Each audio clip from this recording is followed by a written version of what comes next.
jemaat miliknya Tuhan, jemaat yang dikasihinya. Ibadah raya pagi hari ini kita lakukan dengan pengakuan bahwa pertolongan kita datang dari Tuhan, pencipta langit dan bumi serta segala isinya. Tuhan yang setia, yang tidak pernah meninggalkan perbuatan tangannya. Turunlah atas kita sekalian kasih karunia dan damai sejahtera dari Allah Bapa, Anak dan Roh Kudus di dalam ibadah raya pagi hari ini. Kiranya hati kami bersukacita ya Tuhan, dan demikianlah Engkau dapati hati kami beriang-riang karena Engkau Allah pembebas kami. Pagi hari ini kami datang kepadamu dalam sukacita surgawi. Kami mau masuk dalam hadirat-Mu, menikmati keindahan-Mu Tuhan. Dan Engkau Tuhan siap memberkati kami semua di dalam ibadah raya yang pertama ini. Biarlah Roh-Mu ya Tuhan mengurapi kami hamba-hamba-Mu dan seluruh jemaat-Mu. Dan hanya kepadamu saja ya Tuhan kami menyembah dan berbakti. Kami siap menerima berkat Tuhan. Di dalam nama Tuhan Yesus kami berdoa. Amin. Selamat beribadah. Tuhan Yesus memberkati kita semua. Shalom jemaat yang dikasihi Tuhan. Sekali lagi shalom. Apa kabarnya hari ini? Ada sukacita, amin. Sekalipun tadi mungkin waktu masuk ada sedikit tantangan, ada sedikit masalah, macet dan sebagainya, tapi saya percaya tidak mengurangi sukacita kita dan semangat kita untuk memuji Tuhan, amin. Pagi hari ini saya rindu mengajak semua kita untuk boleh bersukacita bersama. Firman Tuhan berkata, marilah kita bersorak-sorai untuk Tuhan, bersorak-sorai bagi gunung batu keselamatan kita. Masuklah menghadap wajahnya, kita memandang kepada Tuhan yang memberikan sukacita bagi setiap kita, amin. Siap memuji Tuhan? Seberapa banyak kita yang siap memuji Tuhan? Boleh lambaikan tangannya dan berikan sorak-sorai bagi kemuliaan nama Tuhan.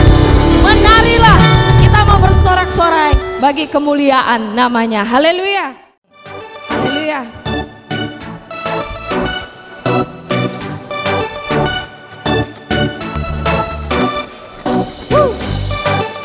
Haleluya.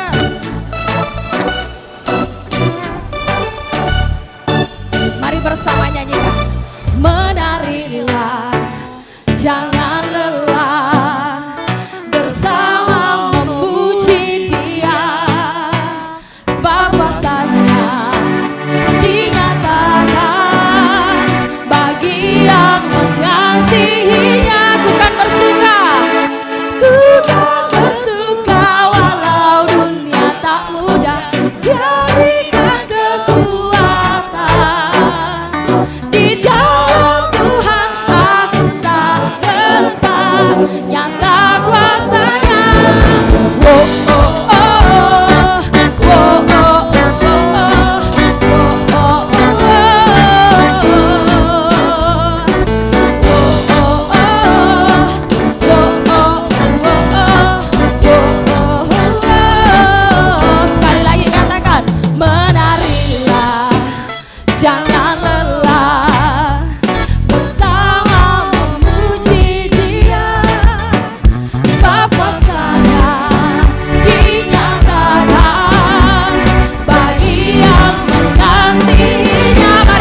yang berkuasa memberi kesembuhannya.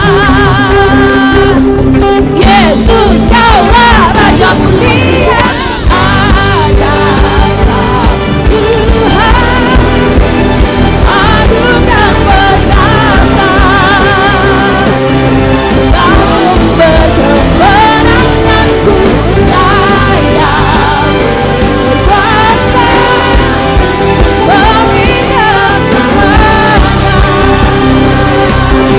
Yesus, sekali lagi katakan, ajaib Tuhan agung dan perkasa.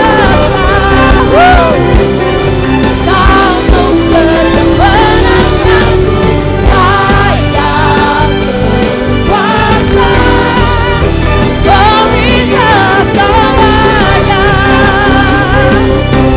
Yesus kaulah Raja mulia. Katakan, Raja mulia.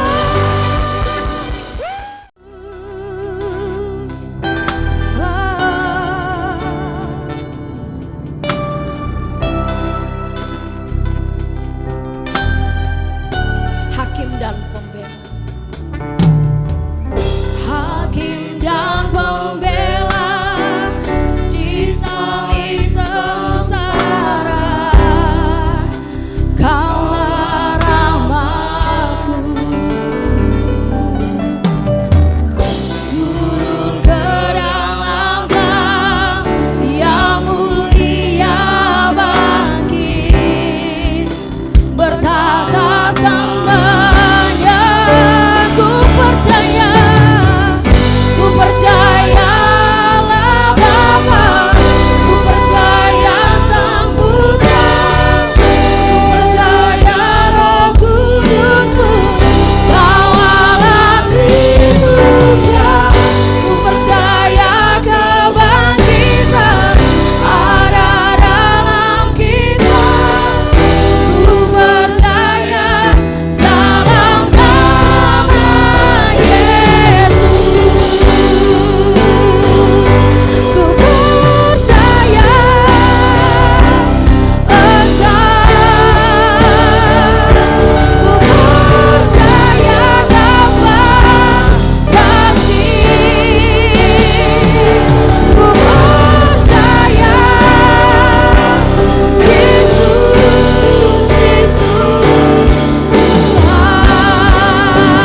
sangat mencintai Engkau Tuhan, sangat cinta dengan Tuhan. Siapakah pribadi yang sanggup mempesona kami kecuali Engkau saja ya Tuhan Yesus. Tak ada yang lain. Melalui Engkau kami tidak hanya sekedar beragama, tetapi melampaui keagamaan itu sendiri. Melalui Engkau Tuhan kami menikmati persekutuan dengan Allah setiap saat, setiap waktu.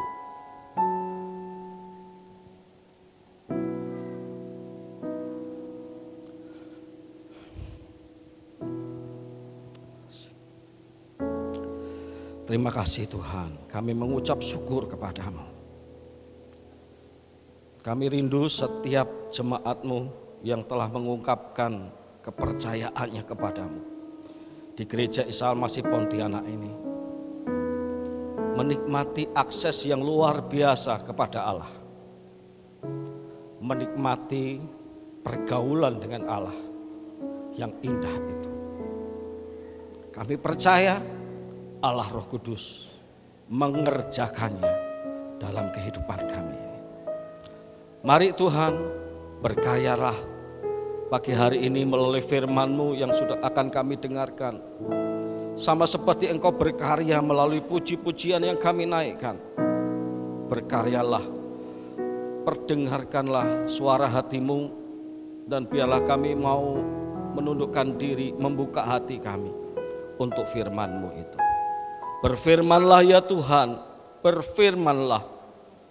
Kami mau mendengar dan melakukannya. Allah Roh Kudus, ajarilah kami. Dalam nama Tuhan Yesus kami berdoa. Amin. Puji nama Tuhan, jemaat yang dikasihi oleh Tuhan. Pagi hari ini, meskipun mungkin ada beberapa jemaat yang cukup kaget dengan situasi baru yang tiba-tiba harus kita ditanggungkan kepada kita, dan mungkin ada beberapa jemaat yang berhalangan untuk hadir, tetapi saya mengucap syukur kepada Tuhan pagi hari ini, bahwa jemaat Tuhan di Gereja Isa Al-Masih Pontianak tak pernah surut untuk datang beribadah kepada Tuhan di dalam kondisi keterbatasan yang dipaksakan kepada kita, sebagaimana kita lihat pada pagi hari ini. Tetap semangat jemaat. Nama Tuhan ya, ini waktunya kita bersama lebih kuat. Ya, bulan ini adalah bulan misi, dan tema bulan ini adalah satu Tuhan, satu misi. Dan kita akan bersama-sama mendengarkan firman Tuhan dengan tema minggu ini, yaitu satu Tuhan, satu panggilan. Saya mengajak jemaat untuk membuka di dalam Injil Matius pasal yang ke-10, ayat yang pertama sampai ayat yang ke-4. Injil Matius pasal yang ke-10 ayat pertama sampai ayat yang ke-4. Demikian firman Tuhan. Yesus memanggil ke-12 murid-Nya dan memberi mereka kuasa untuk mengusir roh-roh jahat dan menyembuhkan orang-orang dari segala penyakit dan kelemahan. Inilah nama ke-12 rasul itu. Pertama, Simon yang disebut Petrus dan Andreas saudaranya. Lalu Yakobus anak Zebedeus dan Yohanes saudaranya. Filipus dan Bartolomeus, Thomas dan Matius pemungut cukai, Yakobus anak Alfeus dan Tadeus, Simon orang Zelot dan Yudas Iskariot yang mengkhianati Dia. Jemaat yang dikasihi oleh Tuhan, dalam dunia pendidikan, kepada siapakah anak-anak Papua patut mengucapkan rasa terima kasihnya? tentu kita teringat akan seorang nama, yaitu Profesor Yohanes Surya, yang sangat terkenal dengan slogannya, tidak ada anak yang bodoh. Dan dia adalah seorang profesor yang berhasil menjadikan 12 anak Papua meraih medali di dalam Olimpiade Sains dan Matematika tingkat Asia. 12 itu 4 orang medali emas, 5 orang medali perak, dan 3 orang medali perunggu. Semuanya anak-anak Papua pedalaman. Maka bagi anak-anak Papua, Profesor Yohanes Surya adalah pahlawan sekaligus guru mereka. Dan bagi Profesor Yohanes Surya, anak-anak Papua adalah anak-anak yang sudah memenuhi panggilannya, dan dalam panggilannya itu ia berhasil menanamkan sesuatu tujuan di dalam diri anak-anak Papua. Apa itu? Bahwa tidak ada anak yang bodoh. Kalau dilanjutkan, yang ada adalah anak yang tidak pernah mendapatkan akses ke pendidikan, atau anak yang malas.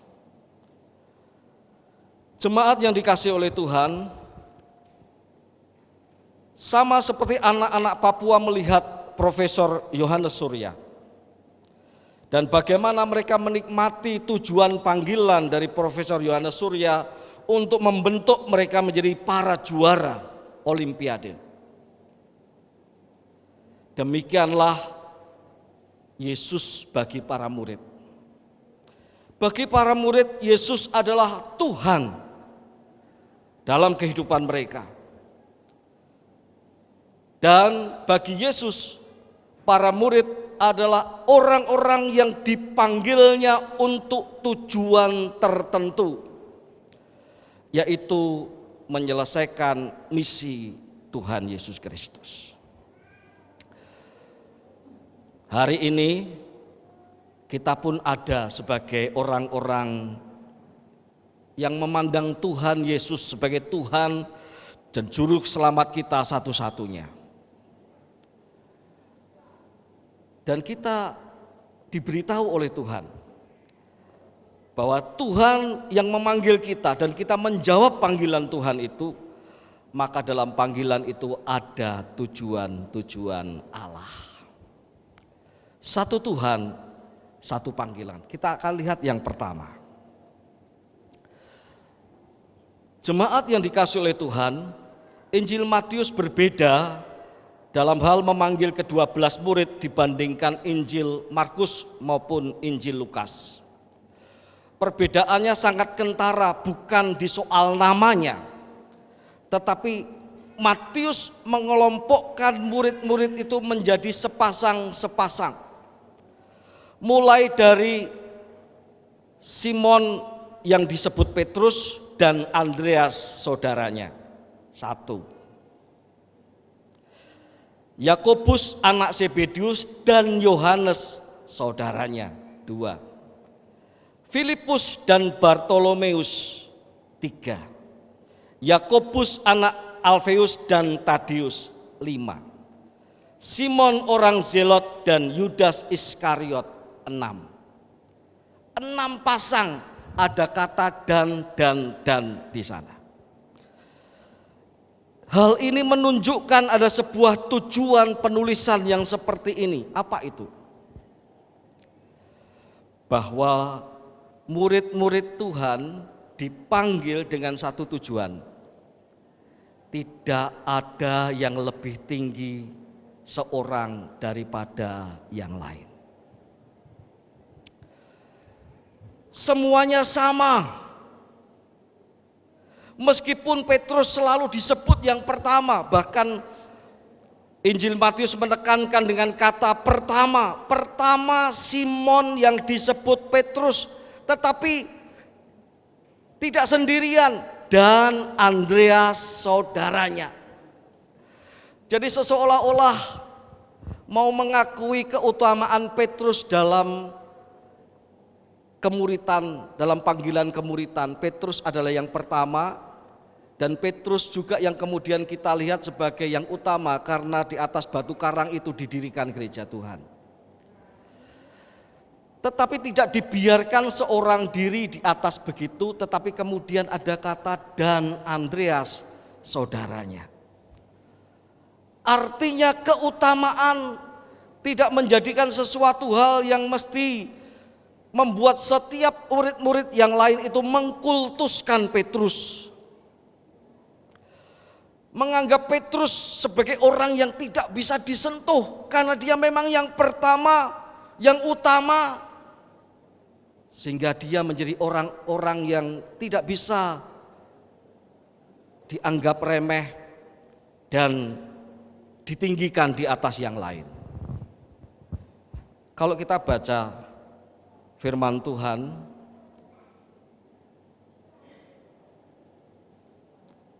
Rasul Paulus sempat menegur Petrus. Petrus ditegur oleh Rasul Paulus karena kemunafikannya. Pada waktu saudara-saudara yang tidak bersunat ada bersama-sama dengan dia, ia duduk makan dengan saudara-saudara yang tidak bersunat, orang-orang Yunani, bukan orang-orang Yahudi. Tetapi ketika datang orang-orang yang bersunat, Petrus segera meninggalkan pertemuan itu dan Petrus marah. Aku menegur Petrus, katanya. Itu artinya apa? Bahwa Petrus meskipun yang utama, dia tidak boleh sekali-sekali dikultuskan. Dan Petrus apakah marah? Tidak. Dalam suratnya dikatakan bahwa Rasul Paulus adalah kata-katanya itu sebagai kata-kata yang diilhamkan Allah melalui tulisan-tulisan Rasul Paulus. Jadi jemaat Tuhan yang dikasihi oleh Tuhan, kita itu dipanggil bukan untuk mencari figur siapa yang paling utama dan kemudian dia tidak bisa disentuh sama sekali. Saya menjadi hamba Tuhan dalam segala macam posisi saya. Sebagai rohaniwan biasa saya pernah. Sebagai gembala jemaat saat ini saya sedang jalani. Tetapi saya minta dimanapun berada, jangan pernah mengkultuskan hamba Tuhan, jangan pernah. Ya, jangan pernah memuja mendewa-dewakan hamba Tuhan. Sama seperti yang terjadi di berbagai jemaat yang sudah berlalu. Hamba-hamba dikultuskan sebagai putra mahkota surgawi. Ada seorang gembala jemaat sangat dicintai oleh jemaatnya, lalu dikultuskan dengan sebutan putra mahkota surgawi. Dan ini ngeri ya, kalau orang sudah dikultuskan gini biasanya umurnya tidak panjang, jemaat. Umurnya tidak panjang. Ini orang nih kalau nggak cepat-cepat diambil nih bisa bahaya ini. Ya, kita dipanggil bukan untuk mencari figur yang utama lalu kita kultuskan, tetapi kita dipanggil menjadi satu bagian saudara-saudara orang-orang beriman. Kita baca Matius pasal 23, bagaimana nuansa egaliteran, nuansa kesatuan kesejajaran dalam Injil Matius ini sangat terasa. Matius pasal 23 ayat 8 sampai 11. Tetapi kamu, janganlah kamu disebut rabi, sebab hanya satu gurumu dan kamu semua adalah saudara. Meskipun saya ini guru, saya pengajar, saya penyampai firman Tuhan, saya pengkhotbah, tetapi itu tidak boleh menjadikan saya merasa yang paling utama di antara semua jemaat. Memang saya adalah pemimpin di gereja ini, tetapi kita akan lihat nanti. Lanjut ya. Ayat 9. Janganlah menyebut siapapun bapakmu di bumi ini, karena hanya satu Bapamu, yaitu Dia yang di surga. Janganlah kamu disebut pemimpin, karena hanya satu pemimpinmu, yaitu Mesias. Siapa saja yang terbesar di antara kamu, hendaklah ia menjadi pelayanmu.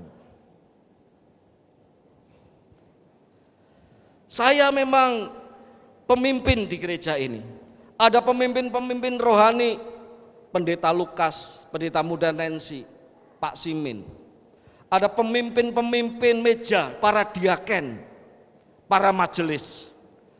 Ada pemimpin-pemimpin pelayanan yang sama seperti kami, para penatua. Tetapi janganlah kamu mau disebut sebagai pemimpin, kata firman Tuhan. Karena satu pemimpinmu, yaitu Mesias. Lalu bagaimana sikap saya sebagai pemimpin jemaat? Bagaimana sikap majelis? Bagaimana sikap rohaniwan? Tuhan katakan, barang siapa yang terbesar di antara kamu, hendaklah ia menjadi pelayanmu. Artinya bagaimanapun saya lebih suka menjadi orang yang berkata, saya adalah seorang penganjur, saya adalah seorang yang penasihat, saya seorang pengkhotbah, saya pemimpin jemaat. Tetapi dalam perjalanan rohani saya lebih suka berkata, saya berjalan beriringan dengan jemaat, bersama-sama memenuhi panggilan Tuhan. Saya lebih suka berdampingan dengan jemaat. Karena apa? Jemaat yang dikasih oleh Tuhan. Ada banyak pengalaman dalam hidup saya. Ketika saya itu merasa, aduh Tuhan, siapa saya? Engkau percayakan kepada saya pemahaman, pengetahuan seperti ini. Sepertinya cukuplah. Sepertinya tidak ada jemaat yang tidak seperti saya. Tetapi di saat-saat seperti itu Tuhan ajarkan sesuatu. Ada seorang jemaat yang sederhana, melalui sikap imannya mengajari saya. Tuhan celikkan mata saya. Jemaat yang sederhana, yang mungkin kamu remehkan, dia bisa menjadi gurumu. Dia bisa menjadi pengajar bagimu. Jemaat yang dikasih oleh Tuhan, oleh sebab itu Tuhan berkata, kamu semua adalah saudara. Tidak ada yang lebih tinggi dari yang lain di mata Tuhan. Dalam organisasi memang ada yang lebih tinggi, tetapi dalam kebersamaan jemaat kita ini sama-sama saudara di dalam Tuhan. Oleh sebab itu jemaat yang dikasih oleh Tuhan, coba lihat kanan kirimu, mungkin di situ ada istri, ada suamimu, muka belakang, ya. Coba muka belakang, ditengok muka belakang. Ya biasanya kan kalau salaman hanya dengan rohaniwan, ya. Lihatlah, itu saudara-saudara kita loh, ya. Ya Pak David ya. Nah, Pak David itu belakangnya itu juga saudaranya tuh ya. Ada Pak Erwin, ada Bu Yayu. Nah, itu saudara-saudara semua. Dilihat dong. Yuk salaman, engkau saudaraku gitu ya. Ayo salaman yuk. Minimal 10 orang. Nah, bangkit berdiri boleh. Minimal engkau saudaraku dalam Tuhan. Haleluya, haleluya. Puji Tuhan.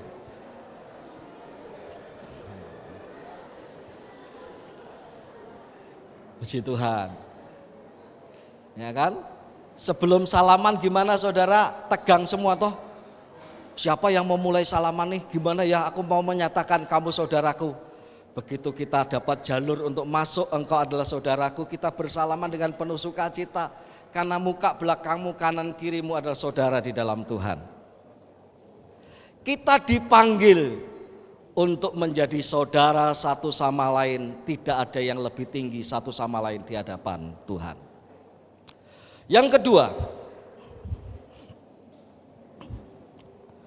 Kalau kita perhatikan ada sesuatu yang berbeda dari apa yang dituliskan Matius dibandingkan Markus dan Lukas. Yaitu yang pertama adalah Matius selalu disebutkan setelah Thomas. Jadi kalau Bapak Ibu baca, maaf tolong ini agak feedback. Kalau Bapak Ibu baca Injil Lukas, Injil Markus tentang pemanggilan ke-12 rasul, Bapak Ibu akan dapatkan bahwa Matius itu selalu disebutkan setelah Thomas.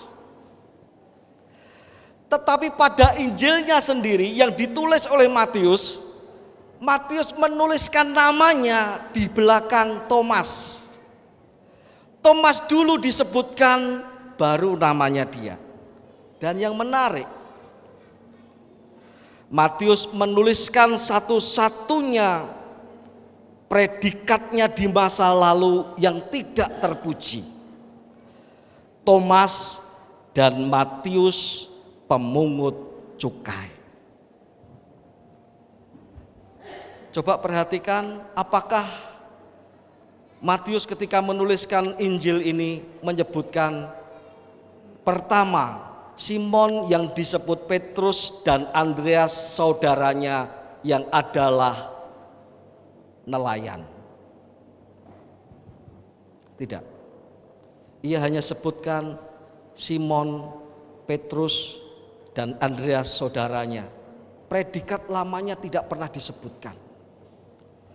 Tetapi terhadap namanya sendiri dia menuliskan, tidak dituliskan yang lain, tapi untuk dirinya sendiri dituliskan Matius pemungut cukai. Apakah Matius masih jadi pemungut cukai? Tidak. Karena ketika Tuhan memanggil dia, Matius, ikutlah aku. Lalu dia segera meninggalkan pekerjaannya dan mengikut Yesus. Tetapi mengapa Matius tidak menuliskan Matius mantan pemungut cukai? Kenapa? Kenapa seolah-olah ia menaruh embel-embel di namanya itu dan itu bukan sebuah predikat yang enak untuk didengar?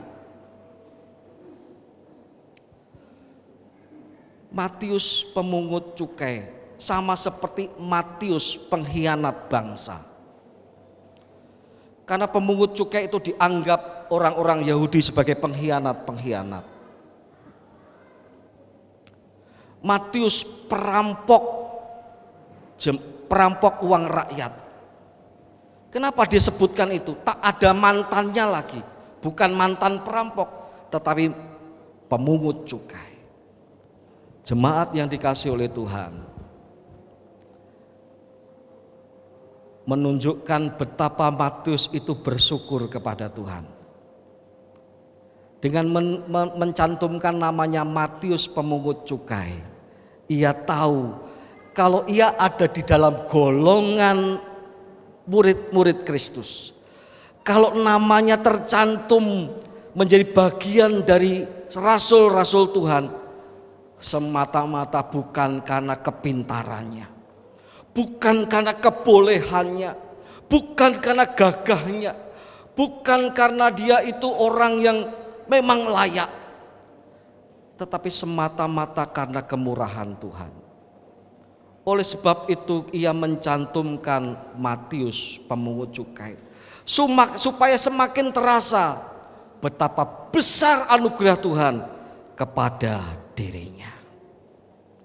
Siapakah aku ini Tuhan? Mungkin Matius berkata demikian. Apa yang dilakukan Matius dijiwai oleh Rasul Paulus. Aku adalah orang yang paling hina dari semua rasul, kata Rasul Paulus. Aku adalah orang yang paling hina di antara semua rasul. Aku ini penganiaya jemaat. Rasul Paulus mantan penganiaya jemaat? Enggak. Dia sebut aku ini penganiaya jemaat. Supaya semakin terasa kalau aku ini dipanggil oleh Allah menjadi bagian dari rasul Tuhan, menjadi bagian dari murid-murid Tuhan, semata-mata bukan karena aku, tetapi besarnya kasih karunia Allah di dalam hidupku. Satu Tuhan, satu panggilan. Yang kedua, kita dipanggil untuk merendahkan diri. Jemaat yang dikasihi oleh Tuhan, saya percaya dari bangku depan sampai belakang, jangan ada yang membanggakan diri dan merasa pantas dan layak, dan oleh sebab itu dipanggil oleh Tuhan menjadi bagian hidup orang-orang percaya.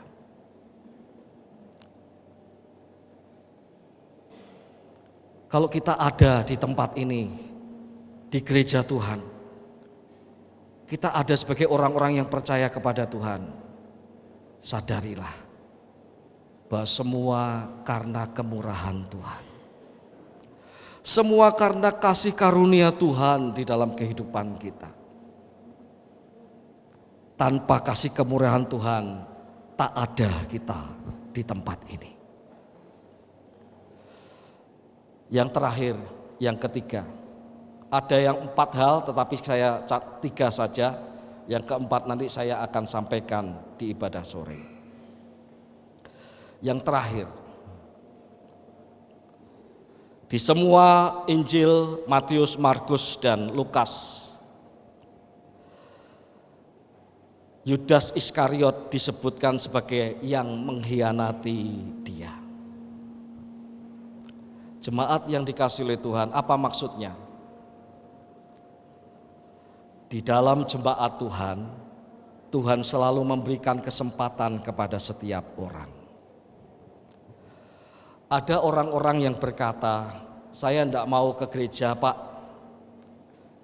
Wong kurang gereja juga tidak lebih baik dari dunia ini, ya Pak. Orang-orang gereja itu ada, Pak, yang hidupnya lebih rusak daripada orang-orang yang hidup di dunia ini. Dari teman-teman saya itu, saya seringkali menyatakan kepada dia, banyak itu berapa? Apakah semua orang gereja itu tidak baik? Ya enggak Pak, tapi ada beberapa. Kalau ada beberapa saya ngomong, Yesus pun tidak pernah menolak masuknya Simon, masuknya Yudas Iskariot sebagai bagian 12 rasul, padahal dia akan mengkhianati Tuhan. Maka kalau di gereja ada 1-2 orang yang tidak menunjukkan hidup pertobatan menjadi batu sandungan, itu adalah kasih karunia Tuhan, ada kesempatan yang Tuhan masih buka untuk dirinya. Sama seperti Tuhan Yesus membuka itu untuk Yudas Iskariot. Bagi kita tidak demikian. Bagi kita orang percaya, penyebutan Yudas Iskariot yang mengkhianati Dia memberitahu kepada kita bahwa mengikut Tuhan itu penting awalnya, tetapi juga penting akhirnya. Bahkan yang menentukan itu akhirnya. Artinya Bapak Ibu jemaat yang dikasihi oleh Tuhan, saya dan Bapak Ibu sekalian yang mengikut Tuhan hari ini, kita belum finish. Kita belum finish. Siapa tahu dalam perjalanannya ada yang melenceng dan meninggalkan Tuhan. Siapa tahu ada dalam perjalanan mengiring Tuhan kemudian dia melupakan Tuhan dan tidak ada lagi Tuhan Yesusan. Siapa tahu dalam perjalanan ini ada orang-orang yang kemudian mengkhianati Tuhan, tidak lagi beriman kepada Tuhan. Bapak Ibu saya dan Bapak Ibu belum finish. Tetapi saya rindu penyebutan Yudas Iskariot sebagai pengkhianat menyadarkan kita bahwa kita dipanggil untuk setia kepada Tuhan sampai akhir. Amin. Pujian yang pertama tadi, dunia itu tak selalu baik. Tetapi mari kita terus setia kepada Tuhan.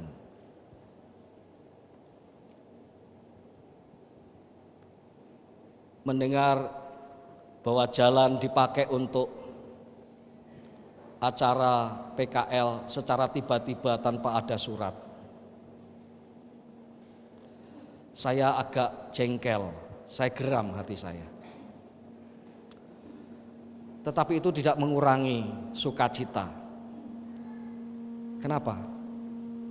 Saya tahu maksud Tuhan tidak pernah bisa dibendung. Yang perlu adalah kita setia kepada Tuhan. Tuhan tidak bisa dibendung. Tuhan pasti bekerja dan bergerak. Maksudnya pasti akan terlaksana. Entah apa maksud manusia di muka bumi ini, saya tidak mau menghakimi. Tetapi yang saya perlu dan ajak jemaat adalah mari kita setia kepada Tuhan sampai akhirnya. Kita dipanggil bukan untuk menjadi pengkhianat. Kita dipanggil untuk setia kepada Tuhan apapun yang terjadi. Pak Cheng Hai, jemaat Parentalia, suatu saat ngomong dengan saya. Dia dengan naga, baru kali itu saya melihat Pak Cheng Hai ngomong dengan kekuatan kata-katanya ya.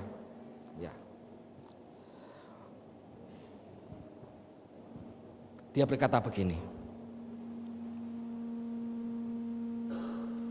tolong ini feedback.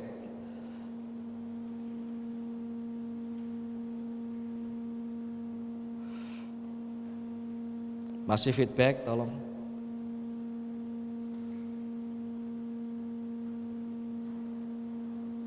Dikurangi aja volumenya ya. Ya.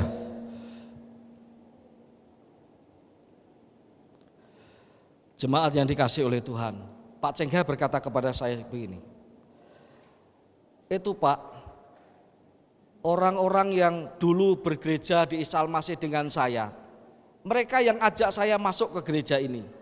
Tapi begitu saya masuk gereja ini, mereka malah pergi. Mereka itu pengkhianat Pak. Pak Cheng Hai, mereka itu pengkhianat Pak.